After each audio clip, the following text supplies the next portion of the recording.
Hello students, कैसे हैं आप? आई होप आप घर पे अच्छे से होंगे।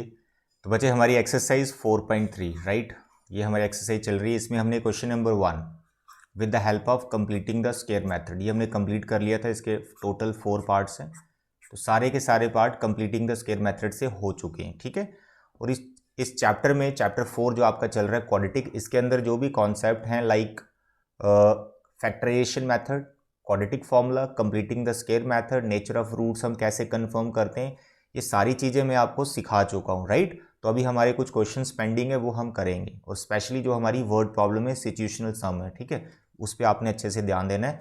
बट आज के इस लेक्चर में मैं इस एक्सरसाइज का question number 2 and question number 3, ये 2 क्वेश्चंस कवर करने वाला हूँ। तो क्वेश्चन नंबर 2 आप देखें तो उसमें क्या लिख रखा है, find the roots of the quadratic equation given in question 1 ever by applying the quadratic formula. यानी जो क्वेश्चन नंबर 1 के ये 4 पार्ट्स है, इन्हीं को वापिस आपको करना है किस फॉर्मूले से, क्वाड्रेटिक फॉर्मूला से करना है। ठीक है, पहले हमने इनको कंप्लीटिंग द स्क्वायर से किया था, अब इनको क्वाड्रेटिक फॉर्मूला से करना है। और उसके बाद जो आपका क्वेश्चन नंबर 3 है, इसमें ये 2 पार्ट्स हैं, तो पहले इन दोनों पार्ट्स को सिंप्लीफाई करके क्वाड्रेटिक में कन्वर्ट करना है, then you have to solve it. अब वो जो सॉल्व करना है, मेथड तो मेंशन नहीं है किस मेथड से करना है, तो वो आपकी चॉइस रहेगी, किसी भी मेथड से करो। बट मैं यहाँ पर सारे के सारे क्वेश्चन जो आपको क्वाड्रेटिक फॉर्मूला से करवाने वाला हूँ। ठीक है, तो देखें ये हमारा फर्स्ट पार्ट है, इसको हम सॉल्व करेंगे अभी। तो क्वाड्रेटिक फॉर्मूला काफ़ी इफेक्टिव है, अगर आप इसकी थोड़ी प्रैक्टिस कर लेंगे तो ये सबका फेवरेट बन जाता है, क्योंकि बहुत जल्दी आंसर देता है। कंप्लीटिंग स्क्वायर थोड़ा सा टाइम लेता है, उसमें आइडेंटिटी बनाना पड़ता है, फैक्टरेशन में मिडल टर्म स्प्लिट करना पड़ता है, कई बार बच्चा कंफ्यूज होता है अगर बड़े नंबर आए। लेकिन क्वाड्रेटिक फॉर्मूला में कोई दिक्कत इतनी नहीं आती है, तो इसलिए आप क्वाड्रेटिक फॉर्मूला को अपना फेवरेट फॉर्मूला बना लो। ठीक है, बट अगर आप स्प्लिटिंग द मिडिल टर्म का अच्छा प्रैक्टिस कर लेते हो तो उसमें भी कम समय में क्वेश्चन आराम से हो जाता है। ठीक है, चलिए अब देखो, हमने ये फर्स्ट पार्ट पकड़ लिया है। इसको क्वाड्रेटिक फॉर्मूला से करने के लिए पहले आप इसको standard form of quadratic equation के साथ कंपेयर करें और ए बी सी लिख लें। Sir a 2 b -7 and c is 3। Okay dear, अब जैसे डायरेक्ट फॉर्मूला मत लगा दो, क्योंकि अगर रूट्स इसके रियल नहीं आने होंगे तो वो फॉर्मूला लिखने की जरूरत नहीं होती, टाइम वेस्ट हो जाता है। तो इसलिए सबसे पहले आप डी निकाल लो, तो रूट्स के बारे में हमें क्लियर हो जाएगा। ठीक है, जैसे आपको सिखा रखा है, इसका डिस्क्रिमिनेंट हमें नेचर ऑफ रूट्स बता देता है। तो it's formula is b² - 4ac। तो b is -7 -4, a is 2 and c is 3।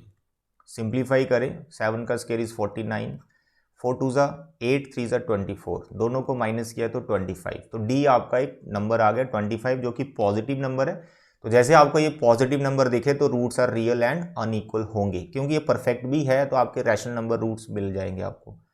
तो आप ऐसा लिखें पहले, here d is greater than 0, therefore roots are what, real and unequal.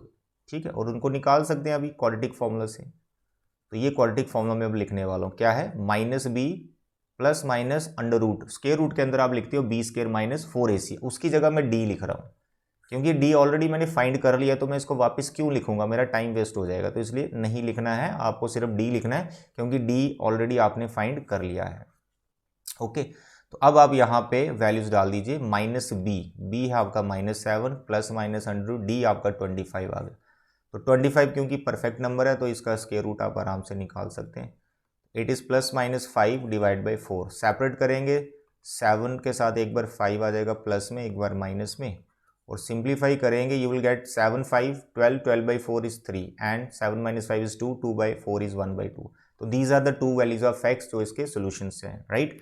एक को नाम अल्फा दे दो, दूसरे को बीटा दे दो। It's a very simple. ठीक है, सारे पार्ट हम बड़ी जल्दी यहाँ पे निपटा देंगे, काफ़ी सिंपल है ये question 1 2 and 3।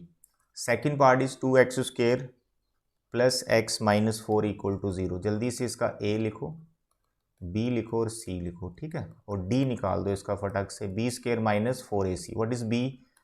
1, 4a is 2 and c is -4। Simplify किया, 1 minus minus plus, 4 4 16, 2 32, it is 33। Again here your d is what, greater than 0, therefore roots का नेचर कैसा होगा, रूट्स आर रियल, रूट्स आपके रियल हैं और अनइक्वल हैं, दो अलग अलग रूट्स निकलेंगे। यहाँ d आपका परफेक्ट नंबर नहीं है, तो इसलिए जो रूट्स हैं वो इरेशनल नंबर्स होंगे, तो वो हम निकाल लेंगे क्वाड्रेटिक फॉर्मूला से। तो रूट्स आर, क्या है फॉर्मूला उसका, sir minus b plus minus under root d divide by 2a. So what is b? What is b?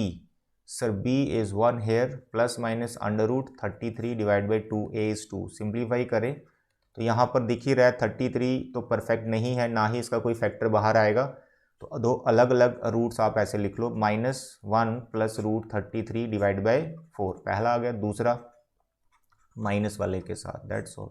तो काफ़ी सिंपल है ये.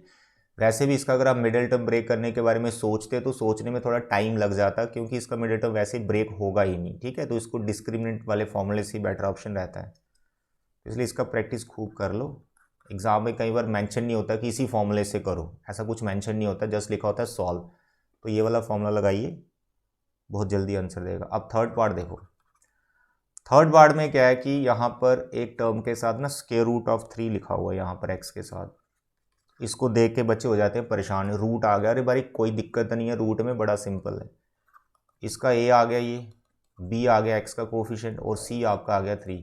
तो जल्दी से आप d निकालो ना, b स्क्वायर माइनस 4ac, क्या दिक्कत है. b कितना है 4 रूट 3 माइनस 4, a कितना है 4, c कितना है 3. करो सिंप्लीफाई. 4 का स्क्वायर 16, 16 3 ज़ा 48. ठीक है, 4 4 ज़ा 16, 16 3 ज़ा 48. अब देखो यहाँ क्या हुआ, d0 आ गया. इससे सिंपल होता ही कुछ नहीं है, d0 आ गया. इससे भी सिंपल होता है जब d नेगेटिव आता है, आगे कुछ करना ही नहीं. ठीक है, 10th क्लास में, 11th में तो करेंगे.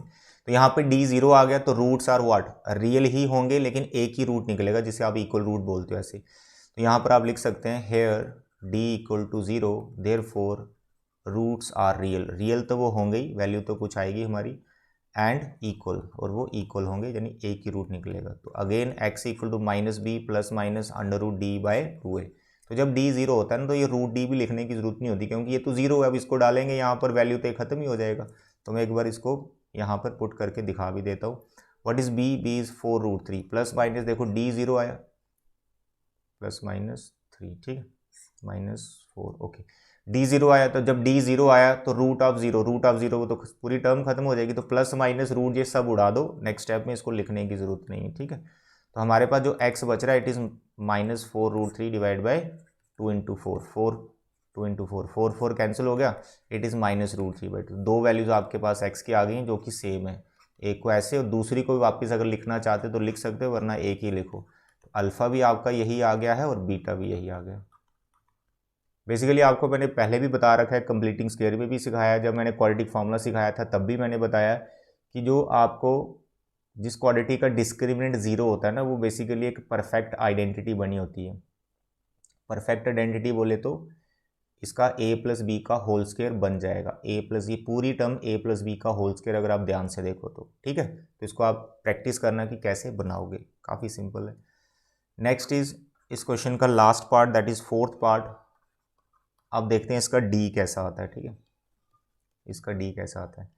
तो ए बी सी अब आप लिख लेना, मैं d यहाँ डायरेक्ट डाल रहा हूँ. b square minus 4ac. What is b? Sir 1, 4a is 2 and c is 4. Simplify किया, 1 4 4 ज़ा 16, 16 2 ज़ा 32. तो मेरे पास बैठा -31. अब आ गया ना d नेगेटिव. तो नेचर, जब आपका d नेगेटिव आ गया तो उस टाइम पे आपको क्या लिखना है. नेचर ऑफ रूट्स में आपने क्या पढ़ा था कि when d is negative the roots are not real, they are imaginary roots. तो इसलिए आपको यहाँ पर लिखना पड़ेगा यार d मेरा नेगेटिव आ गया, less than 0, therefore roots are not real. ठीक है, और ऐसे भी लिख सकते हो बीच में, that is they are imaginary roots. तो ये बड़ा मस्त होता है, क्योंकि इसके आगे आपको कुछ नहीं करना होता इन क्लास 10th. 11th में तो इसको आगे सॉल्व करेंगे, बट 10th में आपको यहाँ छोड़ देना है. जैसे d नेगेटिव आया उसको ये स्टेटमेंट लिख के छोड़ सकते हैं. नाउ द नेक्स्ट इज इसका ही क्वेश्चन नंबर 3. दो पार्ट है जो मैंने आपको अभी बताए, काफ़ी इंपॉर्टेंट है ये. जो आप वर्ड प्रॉब्लम करोगे ना, सिचुएशनल सम, उसमें आपको इस तरह के क्वेश्चंस मिल जाएंगे. मतलब जो गिवन कंडीशंस होती है ना वर्ड प्रॉब्लम में, तो इस तरह की कोई सिचुएशन बन जाती है. ठीक है, तो बस उसको सिंप्लीफाई करके क्वाड्रेटिक बनाना होता है. तो इसको अच्छे से सीख लो, उसमें काफ़ी हेल्प मिल जाएगी. तो देखें, इसको क्वाड्रेटिक बनाना, तो यहाँ एक कंडीशन भी दे रखी है, x is not equal to 0. ये क्यों दे रखा होता है?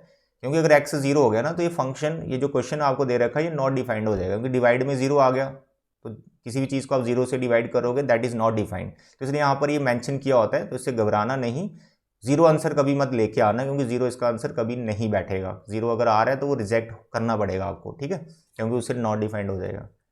तो देखें यहाँ से पहले हमने 1 और x का एलसीएम ले लिया x, तो यहाँ पर आ गया आपका x square minus 1 equal to 3। उसके बाद एक्स स्क्वायर माइनस 1, यहाँ पर 3x, यहाँ पर एक्स स्क्वायर 3x और यहाँ पर माइनस 1 इक्वल टू 0। ठीक है बेटा, क्वाड्रेटिक बना लिया आपने, अब इसको सॉल्व करना है। Completing the square, quadratic formula, factorisation आपकी इच्छा है। अब क्योंकि मैं यहाँ पे प्रैक्टिस करवा रहा हूँ क्वाड्रेटिक फॉर्मूले की, तो मैं उसी से इसको करूँगा। और अगर आप मिडिल टर्म के बारे में सोच रहे हो तो आप सोच सकते हो कि इसका ब्रेक होता है कि नहीं होता है ना, ऐसा आप सोच सकते हो। a1 है यहाँ, b इसका -3 है, c इसका -1 है। तो पहले मैं इसका d निकाल लेता हूँ। रूट्स के बारे में तो मेरे को पता चल जाएगा कम से कम, साथ में d से ये भी पता चलता है इसकी मिडिल टर्म ब्रेक होनी थी कि नहीं, क्योंकि अगर वो इरेशनल नंबर आता है तो you can't break its middle term in this example. Okay, तो b स्क्वायर -3 का square -4, a is 1 and c is -1। हमने सिंप्लीफाई किया सर 9, 3 का स्क्वायर 9 सर, यहाँ पर आ गया +4, ये तो 13 आ गया। ठीक है, तो अब देखो 13 आया, परफेक्ट नहीं आया, रूट के अंदर बैठेगा तो इस इक्वेशन के लिए वो इरेशनल रूट्स आपको दे देगा। तो here you can write d greater than 0, therefore roots are real and unequal. Roots are real and unequal, तो निकाल दो उनको। तो अभी तो सिखाया आपको -b + -√d divide by 2a। Can you tell me b here? Yes sir, here b is -3 ± √d is 13 divide by 2a। a is what sir? 1। अलग अलग लिख लो। अल्फा आ गया आपका 3 + √13/2 और बीटा आपका आ गया 3 - √13/2। That's all. Very interesting and very simple.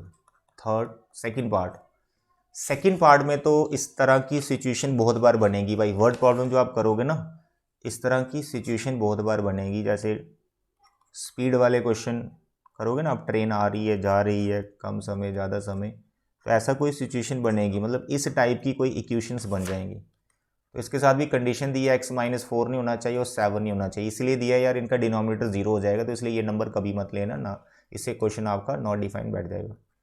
तो चलो कैसे इसको क्वाड्रेटिक बनाना है यार, इनके डिनोमिनेटर्स का एलसीएम ले लो। दोनों डिनोमिनेटर्स दो फैक्टर हैं अलग अलग, दोनों का एलसीएम आ गया इनका प्रोडक्ट। उसके बाद ये x -4 आप क्रॉस कर देंगे दूसरी तरफ और ये वाला फैक्टर आप क्रॉस कर देंगे इस तरफ। यहाँ पर बच्चे माइनस की गलती करते हैं, तो इसलिए मैं यहाँ पर ऐसे ब्रैकेट ले रहा हूँ। अब माइनस की गलती क्या करते हैं कि यहाँ पर ये माइनस लिखा होता है ना, तो यहाँ ब्रैकेट यूज़ नहीं करते हैं, तो x के साथ माइनस तो रखते हैं लेकिन 4 के साथ मल्टीप्लाई नहीं करते उसको, वहीं फंस जाते हैं, तो वहाँ एरर आ जाता है। तो इसलिए चीज़ का ध्यान रखना है। अब देखो जैसे ही मैं ब्रैकेट ओपन करूँगा यहाँ -x -4 बनेगा और नीचे वालों को मल्टीप्लाई कर सकते हो।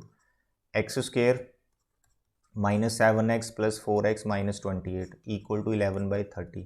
और सिंप्लीफाई करते जाओ, x कैंसिल हो गया sir ji, -11 divide by x square, it is 3x -28 is equal to 11/30। हमने ध्यान दिया इनके न्यूमिनेटर दोनों सेम आ गए, 11 11, you can cancel.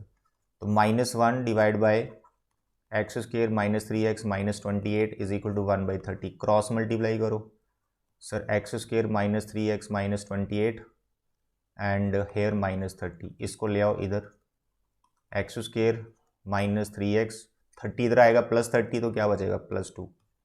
That's all. Can you solve this quadratic? ये आपके लिए छोड़ रहा हूँ।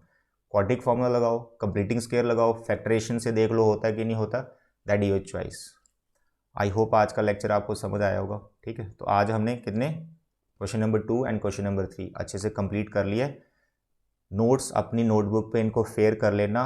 नेक्स्ट लेक्चर में आपको सारी वर्ड प्रॉब्लम मिलेंगी, सारी वर्ड प्रॉब्लम इस 4.3 की एक ही लेक्चर में निपटाएंगे, जिसमें है क्वेश्चन नंबर इसका बैठेगा 4 to 11, क्वेश्चन नंबर 4 to 11, ये सारा आपका कंप्लीट होने वाला है। तब तक के लिए bye bye, thank you and God bless you.